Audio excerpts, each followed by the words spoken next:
we had a meeting today that actually surprised me. He wants to see no crime. He wants to see housing being built. He wants to see rents coming down, all things that I agree with. Now, we may disagree how we get there. The rent coming down, I think one of the things I really gleaned very much today, he'd like to see him come down, ideally, by building a lot of additional housing. Yeah. That's the ultimate way. He agrees with that, and so do I. But if I read the newspapers and the stories, I don't hear that. But I heard him say it today, and I think that's a very positive step. No, I don't expect. I expect to be helping him, not hurting him. A big help, because I want New York City to be great. Look, I love New York City. It's where I come from. I spent a lot of years there. Now I'm right here. We took a big setback with the mayor that we had, named de Blasio. I thought it was a tremendous setback for the city. I think this mayor can do some things that are going to be really great. Mr. President, Mr. President, Mr. President, you.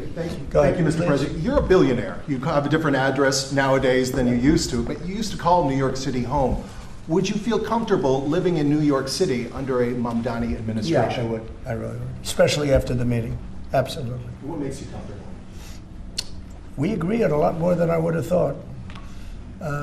I think I want him to do a great job, and we'll help him do a great job. He may have different views, but in many ways, we were discussing when Bernie Sanders was out of the race, I picked up a lot of his votes, and people had no idea, because he was strong on not getting ripped off in trade and lots of the things that I've practiced and been very successful on. Tariffs, a lot of things. Bernie Sanders and I agreed on much more than people thought. And when he was put out of the race, I think quite unfairly, if you want to know the truth, many of the Bernie Sanders voters voted for me.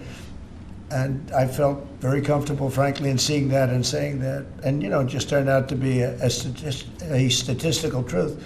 But, no, I feel very comfortable. I would feel very, very comfortable being in New York, and I think much more so after the meeting. Yes, please.